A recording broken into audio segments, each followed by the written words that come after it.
அனைவருக்கும் வணக்கம். இது நம்ம விவாத மேடை. நான் உங்கள் தயா இளங்கோவன், ஜேர்னலிசம் சேனல்ல இருந்து.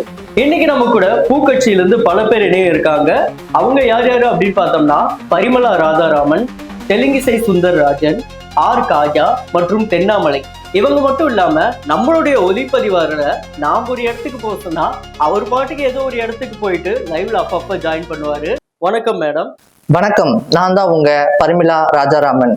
இன்னைக்கு எதுக்காக இந்த நிகழ்ச்சிக்கு பேட்டிக்கு வந்திருக்கேன் அப்படின்னா, இவங்க கரெக்டா ஜிஎஸ்டி கட்டுறாங்க. அதுவும் இல்லாம கேட்கும் போதெல்லாம் இவங்க கரெக்டா பணம் கொடுக்குறாங்க. எங்களுக்கு நிதியில எந்த ஒரு பிரச்சனையும் அப்ப வராது.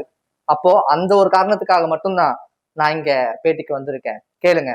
தமிழகத்துல எவ்வளவு நிறைய பிரச்சனைகள் போயிட்டு இருக்கு. நீங்க தமிழகத்துல இருந்து அங்க போய் உட்கார்ந்துருக்கீங்க. ஆனா தமிழகத்துல இருக்க பிரச்சனைக்கு ஒரு துளி கூட நீங்க வாய்ஸ் கொடுக்க மாட்டீங்க. ஆனா உங்களோட பார்லிமெண்ட்ல மட்டும் நீங்க எகிரி பேசுறதுல நாங்க பார்த்துட்டு தான் இருக்கோம். அதை தாண்டி நீங்க பேச ஆரம்பிச்சாலே மத்த கட்சிகளை வெளிநடப்பு செஞ்சுறாங்களே, ஏன் மேம்? அதை பத்தி என்ன? அதாவது ஒரு கரெக்டான கேள்வி கேட்டேன் அப்படின்னா அவங்க வெளியே எழுதி ஓடிடுறாங்க. ஏன் அந்த கேள்விக்கு அவங்க பதில் கொடுக்க முடியல? அதை எங்காவது கேட்டிருக்கீங்களா நீங்க? கெட் லாஸ்ட் அப்படின்ட்டு அவங்க போயிடுறாங்க. What reasons? What is this யா? இப்ப நம்ம கூட நம்ம கள செய்தியாளர் சிவா இணைய இருக்கிறாரு. சிவா, சம்பவ இடத்துக்கு போயிட்டீங்களா? வந்துட்டேன் ஐயா, சொல்லுங்க. இப்ப அங்க நிலவரம் எப்படி இருக்கு சிவா? வெயில் நல்லா மண்டையை பொழக்குதுங்க. நீங்க மட்டும் ஏசி ரூம்ல உட்காந்துக்கிட்டு நல்லா ஆயா காத்து வாங்கிட்டு இருக்கீங்க. இப்படி என்ன ரோட்ல அலைய விடுறீங்களா வெயில்ல? நல்லா இருக்கா? அப்ப நான் மட்டும் நான் இழுச்சவாடா. உங்களுக்கு எப்படி இருக்கு? என்ன பார்த்தா கிறுக்கு மாதிரி இருக்கா? விடுங்க. ஏன் மத்தவங்க கிட்ட எல்லாம் நல்லா ஜாலியா பேசுனீங்க, என்கிட்ட மட்டும் ஏன் எரிஞ்சு விழுவுறீங்க? ஏன்னா உங்ககிட்ட பேசினா தாங்க சென்சார் விழுகாது, எங்களுக்கு காப்பிரைட்ஸ் விழுகாது. கட்சி ஏதாவது என் தலையில ஏதாவது எழுதி இருக்குங்களா? பாருங்க, கேனின்னு ஏதாவது எழுதி இருக்கா? சொல்லுங்க பாக்கலாம். மறுபடியும் சவுக்கடி வாங்குறதுக்கு என்ன பிளான் பண்ணிட்டீங்கன்னு நினைக்கிறேன். ஐயோ, நம்ம மைண்ட் அங்க போகுது.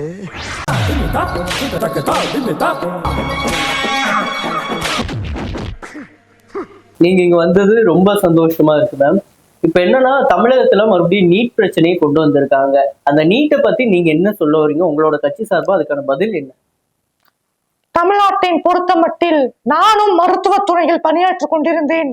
நான் படிக்கும் போது நீட்டு இல்லை, இப்ப ஏன் நீட்டு வந்தது என்றுதான் என்னோட கேள்வியும் கூட. வணக்கம் தென்னாமலை அவர்களே. வணக்கம். என்னங்க உங்களை போஸ்டிங் விட்டு தூக்கிட்டேன்னு சொன்னாங்க, நீங்க சந்தோஷமா இருக்கீங்க? இல்லைங்க, ஒரு பக்கம் வருத்தமா இருந்தாலும் இன்னொரு பக்கம் எனக்கு சந்தோஷமா தான் இருக்கு. ஏன் சார், ஏன் சந்தோஷமா இருக்கு? பரிமளா மேடம் மாதிரி எனக்கு ஒரு போஸ்டிங் தரேன்னு சொல்லியிருக்காங்க.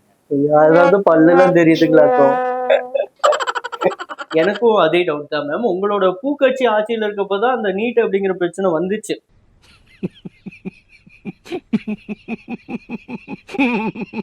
அதாவது அக்கா என்ன சொல்றாங்கன்னா, அவங்களுடைய பூக்கட்சியில இருந்துதான் இந்த நீட்டு தமிழகத்துக்கு வந்துச்சு.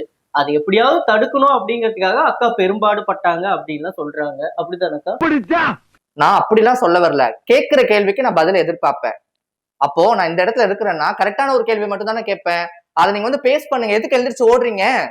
எப்போதுமே சரி, நான் கொடுக்கப்பட்ட டைம்ல மட்டும் தான் என்னோட கருத்தை சொல்வேனே தவிர அவங்களோட இதுல நான் எப்போதுமே பேச மாட்டேன். அப்போ நான் கேட்கும் போது கரெக்டா அவங்க ஆன்சர் பண்ணணும். எதுக்கு அவங்க எழுந்திரிச்சு ஓடுறாங்க? அதை பத்தி நீங்க யாரும் கேட்க மாட்டேங்கிறீங்க. இன்னைக்கு நான் நிதி அமைச்சரா உட்கார்ந்துருக்கேன்னா எல்லா டிஸ்ட்ரிக்ட் உள்ளது நான் பார்த்து ஆகணும். அப்படி இருக்கும்போது நான் கேட்கிற கேள்விக்கு நீங்க கரெக்டா ஆன்சர் பண்ணணும். நீங்க அதை ஆன்சர் பண்ண மாட்டேங்கிறீங்க. இப்பவாது ரெண்டு வார்த்தை பேசுங்கய்யா. ஓகே சிவா, இப்ப யாராவது முக்கியமான பிரமுகர்கள் வராங்களா பாருங்க. இந்த நேரத்துக்கு வந்திருப்பாங்க. அங்க கொஞ்சம் கட் பண்றீங்களா? இடியா போறது. நான் சாப்பிட்டு அப்புறமா கூப்பிடுறேன், வைங்க. என்னடா இவன் தோத்துக்கு செத்தவனா இருப்பானோ? 2 hours later.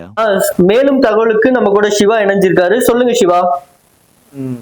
இடியாப்ப சாப்பிட்டாச்சுங்க. உங்க தகவல் என்ன? அங்க எப்படி நிலவரம் எப்படி ஓடிட்டு இருக்கு? இங்க நிலவரம் பைத்தியங்களை வச்சு நான் நல்லா பண்ணிட்டு இருக்கேன் சிவா. நீங்க அங்க என்னத்தை வச்சு பண்ணிட்டு இருக்கீங்க? என்ன இப்படி மொட்டை வெயில்ல வாங்கி விட்டீங்க? ஒரு இடியாப்ப சாப்பிடறதுக்கு கூட ஜிஎஸ்டி கேக்குறாங்க.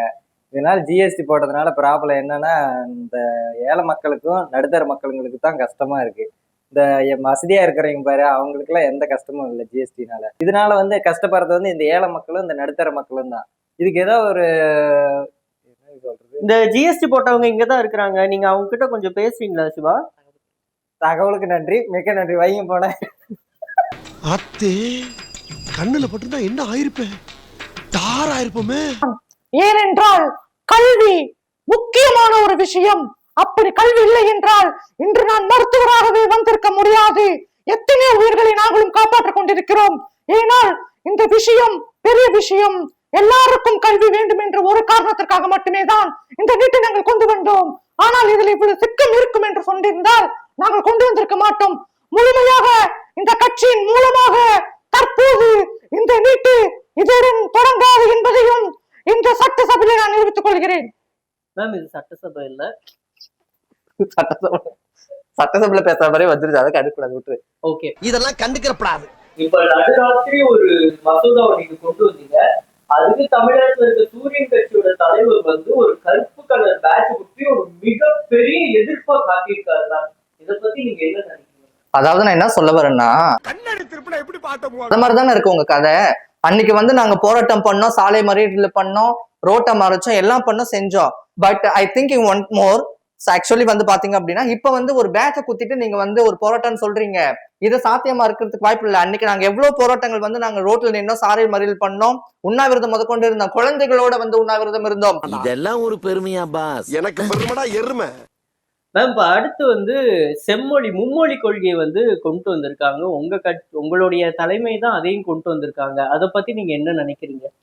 அதாவது பூக்கட்சியின் உங்களுக்கே தெரியும் எத்தனை ஆண்டுகளாக நாங்கள் கஷ்டப்பட்டு கொண்டிருக்கிறோம், எத்தனை பிரச்சனைகளை எதிர்கொண்டிருக்கிறோம் என்பது எல்லாத்துக்கும் தெரிந்த ஒரு விஷயம். தம்பி, ஒரு மனுஷன் போய் பேசலாம், ஆனா ஏக்கர் கணக்கில் எல்லாம் பேசக்கூடாது. எல்லா மொழிகளும் வேண்டும் என்பது ஒரு காரணத்திற்காக. ஏனென்றால் வெவ்வேறு மொழிகள் வேண்டாம், எல்லாம் நம் மொழிகள் என்பதை இந்த நேரத்தில் நான் உங்களுக்கு கூறுகிறேன். இப்ப என்னன்னா மேம், அந்த ஆளுங்கட்சி மட்டும் உங்களுடைய மும்மொழி கொள்கையை முழுசா எதிர்க்கிறாங்க. அவங்களுக்கு உங்களுடைய பதில் என்ன ma'am? No comments, simply wait. Siva, மீண்டும் இணைப்புல வந்ததுக்கு ரொம்ப நன்றி சிவா. அடுத்ததா எங்க போலான்னு இருக்கீங்க சிவா? பூ மார்க்கெட் போலான்னு இருக்கேன். பூலாம் எப்படி இருக்கு சிவா? பூவெல்லாம் அப்படியே தாங்க இருக்கு, ஒன்றும் மலர மாட்டேங்குது. தமிழ்நாட்டுல பூ மலரும்னு பாக்குறேன், இந்த ஜென்மத்துல மலர்ந்துற மாதிரி எனக்கு தெரியலீங்க. அது இந்த ஜென்மத்திலேயே நடக்காதா? அவங்களும் இங்கதான் சிவா இருக்காங்க, அவங்க கிட்ட கொஞ்சம் பேசுறீங்களா? தகவலை பரிமாறிக்கிட்டதுக்கு ரொம்ப நன்றி சிவா. நீட் பிரச்சனை பத்தி என்ன? ஆக்சுவலி வந்து நீட்டை வந்து நிப்பாட்டிடுவோம் அப்படின்னு சொல்லிட்டு துணை முதலமைச்சர் வந்து சொன்னாங்க. இன்னைக்கு அவங்க எங்க போயிட்டாங்க? என்னோட கொஸ்டினுக்கு ஆன்சர் பண்ணுங்க. எங்க போயிட்டாங்க? எங்காவது கார் நிப்பாட்ட போயிருப்பார் போல இருக்கு. அப்போ இன்னைக்கு இந்த நீட்னால வந்து பல குழந்தைகள் வந்து இன்னைக்கு பயத்துடனே வாழ்ந்து கொண்டிருக்கிறாங்க. எவ்வளவு ஏழை குழந்தைகள், நான் அன்னாடு பார்த்துட்டே வர ஒரு விஷயம் தானே அது. எவ்வளவு ஸ்டூடெண்ட்ஸ் ஸ்டாப் தட். நான் பேசும்போது எங்க குறுக்க பேசக்கூடாது.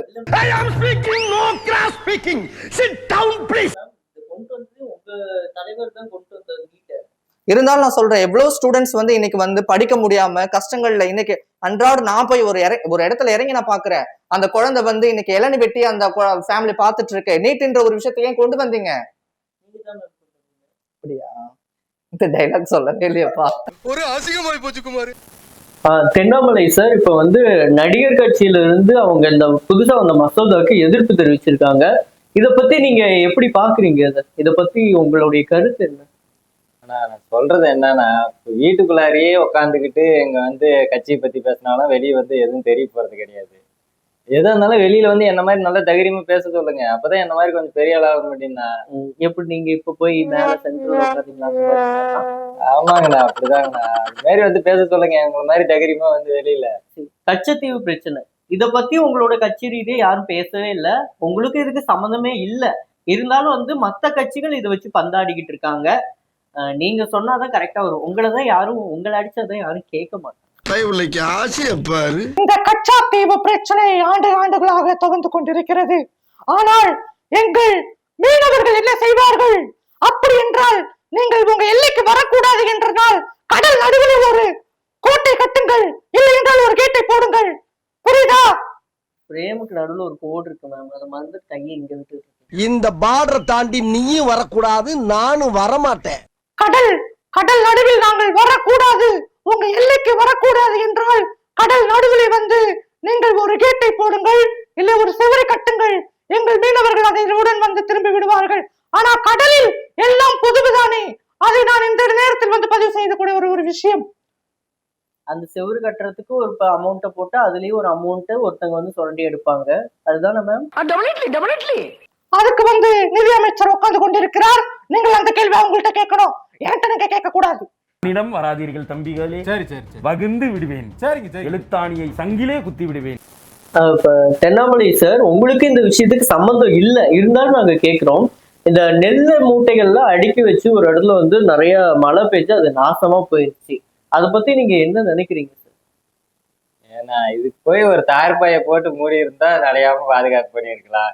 இதுக்கெல்லாம் வந்து என்கிட்ட வந்து ஆர்குமெண்ட் பண்ணீங்கன்னா நான் என்னங்க சார் பண்றது உங்களை? அந்த தார்பாய் வந்து இப்ப வாங்கி கொடுக்குறவங்க வாங்கி கொடுக்கலங்க. அதுக்கு ஒரு காரணத்தை கேட்டோம்னா, உங்களுடைய இந்த பரிமளா மேம் தான் வந்து அதுக்கு ஜிஎஸ்டி போட்டாங்க. அந்த ஜிஎஸ்டி எங்களால கட்ட முடியல, அதனால நாங்க வாங்கல அப்படின்னு சொல்றாங்க.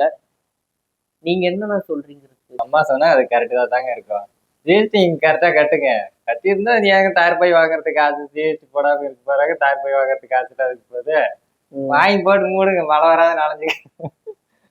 தென்னாமலை, உங்களை நம்பி இப்படி ஒரு கேள்வி உங்ககிட்ட கேட்டா நீங்க சிரிச்சுக்கிட்டே வந்து ஜிஎஸ்டி கட்டுங்க அப்படின்னு சொல்றீங்க. இதெல்லாம் எந்த விதத்துலங்க நியாயமா இருக்குது? ஏங்க இதுக்கு எனக்கு சம்மந்தமே இல்லைங்க. இதுக்கு ஏங்க என்கிட்ட கொண்டாந்து விடுறீங்க? இல்லங்க, இல்லங்க என்கிட்ட வந்து வாக்குவாதம் பண்றீங்க. உங்களை நம்பி உங்ககிட்ட ஒரு கருத்து கேட்கிறோம். அடுத்த தலைவராக நீங்க ஆகணும்னு சொல்றீங்க. இப்படி கேக்குறப்ப நீங்க இப்படி பதில் சொன்னீங்கன்னா அது என்னங்க அர்த்தம்? நான் சொல்றது என்னன்னு உங்களுக்கு புரியுதா? இதுக்கு எனக்கு சம்மந்தம் இல்லைன்னு சொல்லிட்டேன். ஏன் என் தலையை போட்டு விட்டுறீங்க? இப்பெல்லாம் பேச வைக்காதீங்க, எனக்கு திருப்ப வருது. சரிங்க, அடுத்து உங்களோட பதவிக்காக டெல்லியில இப்ப இங்க எப்படி வாடகைக்கு ஒரு 3 லட்சத்துல ஒரு வீடு வாடகைக்கு இருக்கீங்களோ, டெல்லியில வந்து ஒரு 10 லட்சத்துக்கு வீடு பார்த்துட்டு இருக்கீங்க அப்படின்னு நிறைய பேர் சொல்றாங்க. உங்களுடைய கருத்து என்னங்க? யாருங்க சொன்னது? நிறைய பேர் சொல்றாங்க. யார் சொன்னது? சொல்றாங்க. நான் சவுக்கடி வாங்கி 10-5 சம்பாதிச்சது எனக்கு தாங்க தெரியும். நீங்க 10 லட்சம் 5 லட்சம் நீங்க கதை விட்டா எனக்கு ஒண்ணும் தெரியாதுங்க அதை பத்தி. இந்த நிகழ்ச்சி இவ்வளவு நேரம் ரொம்ப சுவாரஸ்யமா போயிட்டு இருந்துச்சு. மீண்டும் இதே மாதிரி ஒரு நிகழ்ச்சியில வேற பல பிரபலங்களோட நான் உங்களை சந்திக்கும் வரை இதிலிருந்து விடைபெற்றுக் கொள்வது நான் தயா இளங்கோவன். நன்றி, வணக்கம். இது ஜேர்னலிசம் தி ஃபோர்த் பில்லர். மறக்காம சர்ப்ரைஸ் பண்ணுங்க. தேங்க்யூ.